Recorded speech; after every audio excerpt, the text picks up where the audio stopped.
시작하겠습니다. 오늘 두 번째 온비드 공매 그 2번 주택이 2분의 1 공매 또는 2분의 1이 경매로 동시에 매각될 때에 입찰하는 방법입니다. 이 물건은 제가 한 거의 15년 전에 아마 2007년도인가요? 2006년도인가요? 제가 이제 공매로 2분의 1 지분을 단독주택을 갖다가 경기도 고양시 일산구에 일산동에 있는 그 단독주택 2분의 1을 두 사람이 형제가 소유하고 있었는데 2분의 1을 공매로 낙찰받고 2분의 1이 경매로 진행되는 것을 보고 먼저 공매로 낙찰받고 2분의 1은 그 고양 법원에 가가지고 공의자 우선 매수해서 그 지역이 왜 그 지역을 낙찰받는 그 지역이 단독주택 그 재건축 지금은 좀 단독주택 그 도정법에서 도시민주거환경정법에서 보면 단독주택 재건축이 이제 보면 이제 법이 없어졌지만 과거에는 그런 단독주택도 재건축 방식으로 그 재개발을 했거든요. 그래서 그 당시에 2분의 1을 공매로 낙찰받고 나머지는 경매로 그 공의자 우선매 신청해가지고 성공한 사례고, 그런 상태에서 시공사한테 현금 시행사한테 현금 청산을 해서 탈출했던 사례라 아주 재미있는 사례입니다. 이 사례를 알면 우리가 경매와 공매가 동시에 진행될 때 또는 2분의 1은 공매, 2분의 1은 경매로 진행할 때 저와 같이 공매로 낙찰받고 경매 절차에서 공의자 우선매에서 성공할 수 있는 그런 계기가 됐기 때문에 여러분에게 소개하고자 합니다. 이 내용은 공매의 투자의 정석에 제일 먼저 나와 있는 부분입니다. 왜 이런 내용을 넣냐면 제가 오늘 소개할 것이 한 7개, 8개 사례가 되는데 그 사례는 우리가 어떻게 하면 온비드 공매로 투자해서 성공할 수 있는 사례냐, 또 어떤 경우는 실패한 사례도 제가 한 8개 사례 중에서는 실패한 사례도 들어있거든요. 뭐 본인이 실패한 게 아니라 제 제자분들이 실패한 사례를 제가 해결해서 탈출하게 만들어줬던 사례니까 여러분도 공부를 하게 되면 많은 도움이 되실 겁니다. 그리고 여러분이 이제 제가 이제 방송 중에 뭐 궁금한 내용이 있다 그러면 위에 우측 상단에 보면 대화는 방송 채팅창에서 우측에 보면 바로 투명하고 이 파란색이고 녹색이고 투명한 창에 그 바로 채팅창입니다. 그래서 유튜브를 방송을 시청하시는 분이나 또는 아프리카 TV를 시청하시는 분은 누구나 이 채팅창에다 넣으면 동시에 올라오도록 되어 있으니까 그러면 제가 성실하게 답하는 방법으로 하겠습니다. 또 이 밖에도 카카오톡에서 아이디 DH 영어 DH 6163으로 해서 카톡을 올릴 수도 있거나 또는 보이스톡으로 질문해 주시면 제가 시간이 나는 대로 성의껏 답변하도록 하겠습니다. 자, 그러면 우리가 온비드 공매에서 2분의 1 주택 2분의 1은 공매로 2분의 1은 경매로 매각될 때 어떻게 대처하는 바, 이 부분에 대해서 어떤 대처하는 방법하고 내가 낙찰받고 어떻게 했느냐, 어떻게 대처했느냐, 그리고 어떻게 성공했는가를 이제 보여드리도록 하겠습니다. 먼저 제가 판서를부터 칠판으로 가서 판서를 한번 해보겠습니다. 1차적으로 이렇게 공매와 이제 그 법원 경매가 동시에 매각되는 경우도 있고, 또 이번 사례와 같이 동시에 매각되는 건 아니죠. 이거는 하나의 물건이 공매와 경매가 동시에 하나 물건이 한 개의 부동산이 동시에 공매도 진행되고 경매도 동시에 진행되는 중복 경매가 되는 거죠. 중복 경매와 공매가 중복으로 매각 절차가 진행되는 거죠. 이번엔 뭐냐면 제가 지금 낙찰받은 사례처럼 이 낙찰 갖고 제가 투자 대금의 한 3배 이상을 이익을 내겠거든요. 세금까지 다 공제하고. 이와 같이 이 다가구 주택 A가 2분의 1 가지고 있고 B가 2분의 1을 가지고 있는데 2분의 1 지분을 공매로 낙찰받고 2분의 1 지분은 경매에서 공유자 우선 매수 신청하죠. 그죠? 신청해서 성공한 사례죠. 특히 이 다가의택이 일산역 여기에 소재 단독주택 재건축 방식이죠. 으로 진행돼서 시행사에게 현금으로 팔아가지고 현금 청산지로서 수익을 투자 대비 3배에서 4배 정도 올랐을 겁니다. 이걸 굉장히 많이 냈던 사례이기 때문에 여러분도 이제 투자하다 보면 이러한 사례가 있기 때문에 여러분들 어쨌든 첫 번째 사례 같은 경매가 진행될 때는 우리가 항상 국세지법 진행되는 압류상 공매라든가 민사지법이 진행되는 법원 경매 같은 경우는 전혀 다른 법에 의해서 전혀 다른 독립된 기관에서 매각이 절차가 되기 때문에 어느 기관이 어느 기관을 간섭할 수 없습니다. 그래서 누가 낙찰받았던가 상관없이 먼저 잔금을 납부하는 사람이 우선하는 거죠. 또 이 권리신고 배당 요구도 각각 따로따로 해야 됩니다. 예를 들어서 경매 절차에서 배당 요구했는데 공매 절차에서 배당 요구 안 했다. 그러고 그 사람이 선순위 임차인이면 대항력이 있어서 낙찰자가 인수해야지만 후순위 임차인이라면 어떻게 됐어요? 소멸돼 버리는 거죠. 또 우리가 그런데 소액 임차인으로서 경매 기입 등기나 공매 기입 등기에 그 기준으로 해서 소액 임차인을 판단하는 것은 두 가지 중에 먼저 성립된 걸 또 따져야죠. 그거는 또 동시에 봅니다.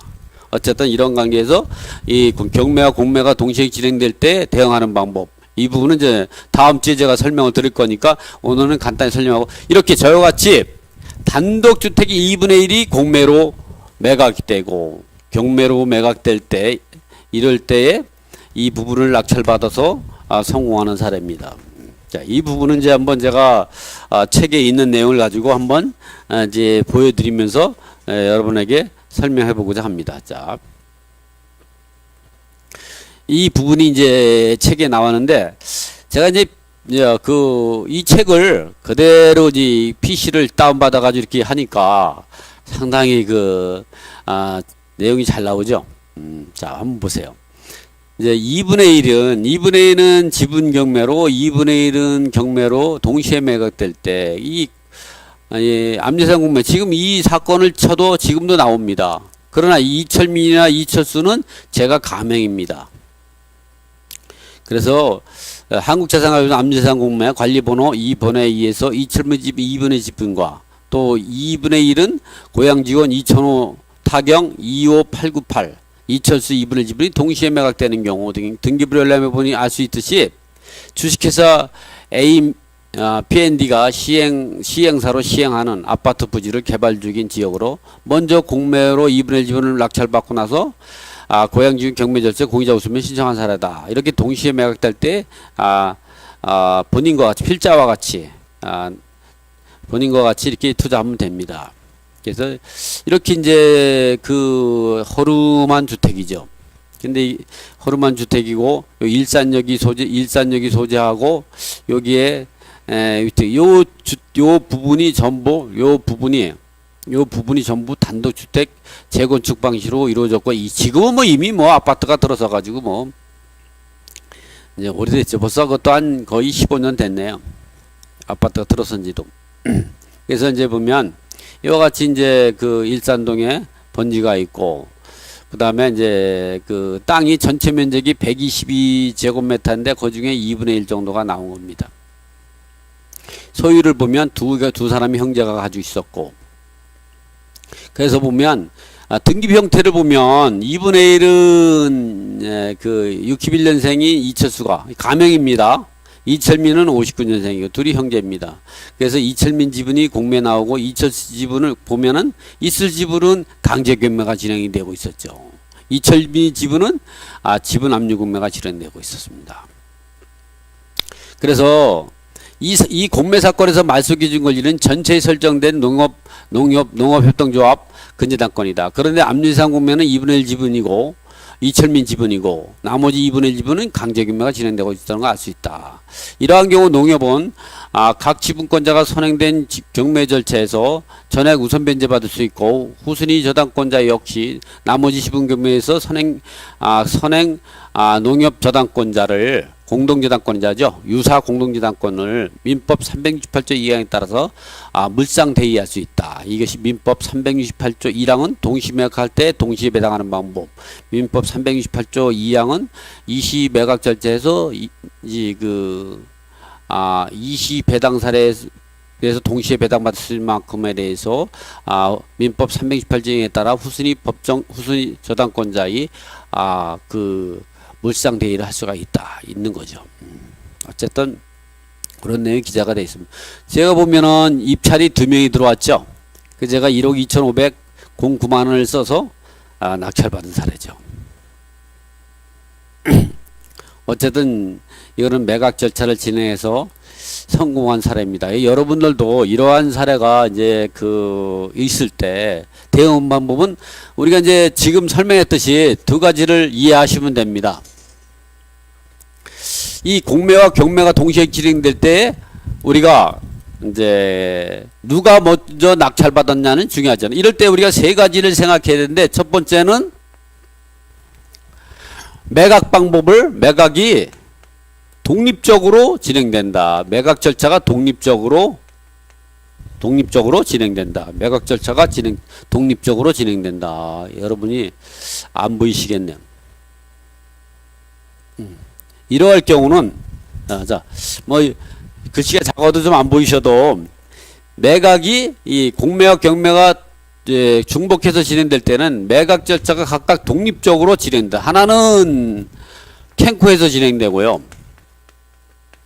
하나는 법원에서 진행되기 때문에 법률도 이제 국세지법, 민사지법 진행 때문에 독립적으로 진행. 두 번째는 소액 임차인을 판단할 때에는 경매든 공매든 먼저 등기된 것을 기준으로 해서 예를 들어 공매로 낙찰받고 잔금을 납부했다도 선행대역으로 경매 기입 등에 됐다면 경매 기입 등기를 기준으로 해서 소액 임차인 여부를 따지게 되는 겁니다. 이것만은 하나로 봐요. 소액 임차인을 판단할 때는. 왜? 경매가 들어간 걸 보고 임차인이 입주해 있다면 소액 임차인으로서의 지위를 받지 못한다는 걸 알 수 있는 상황에서 입주했죠. 그래서 대법원 판례에서는 인정하지 않습니다. 설령 공매로 낙찰받았다도 그 이전에 경매 기입 등기 이후에 입주한 공매 공고 등기 이전에 입주했다고 하더라도 그런 내용하고 세 번째는 뭐냐면 누가 먼저 낙찰받았다는 게 중요한 게 아니라 원래 먼저 잔금을 납부하면 소유권을 취득합니다. 우리가 민사지법에서는 135조에 의해서 잔금을 납부하면 소유권을 취득하죠. 국세지법은 77조에서 잔금을 납부하면 소유권을 취득하게 됩니다. 또 민법 187조에도 186조는 소유권 이전 등기를 해야 소유권을 취득하지만 민법 187조에서는 경매나 공매나 또는 신축이나 또는 상속과 같이 이렇게 등기 없이 소유권을 취득하는 이 내용을 원시취득이 규정이라고 하고 이런 경우를 소유권 없이 잔금을 취득 때문에 경매나 공매 같은 경우도 먼저 잔금을 납부하면 소유권 이전과 상관없이 소유권을 취득하게 됩니다. 이런 내용들을 알고 이와 같이 이제 이러한 경우 다가구 주택같이 이렇게 하나의 주택을 두 사람이 가지고 있고 여기에 유사 공동저당권인 농협저당권이 있다. 농협 근저당권이 있다 했을 때에는 먼저 낙찰받고 나서 나중에 낙찰되는데 공유자 우선 매수할 수 있는 건 당연하고 이 선순위 근저당권자가 선행된 공매 절차에 전액 배당으로 따서 후순위 저당권자가 배당받지 못하게 되면 이 사람이 이 변경 등기된 근저당권을 물상대의할 수 있다. 이런 내용까지 알고서 어쨌든 여러분이 이렇게 공매와 경매가 진행될 때 하나의 주택이 두 사람 이상이 소유하고 있거나 또는 하나의 주택이 두 사람이 소유하고 있거나 경매와 공매가 중복해서 진행될 때 아주 좋은 우리가 물건을 그런 식으로 투자한다면 저렴한 가격으로 사고 또 수익을 올릴 수 있다는 내용을 갖다가 말씀드리면서 첫 번째 원비드 2강은 2번 두 번째 강의는 요거로 마치겠습니다. 1번 후에 다시 원비드 세 번째 강의가 그 내용은 뭐냐면 먼저 보여드릴게요. 제가 이렇게 세 번째 강의는 이거로 시작합니다. 세 번째, 제가 이제 전철역 역 주변에 다가구주택을 공매로 낙찰받아가지고 선순위 임차인이 예상되는 주택을 낙찰을 성공해서 리모델링해서 성공한 사례거든요. 자, 1분 있다 뵙겠습니다.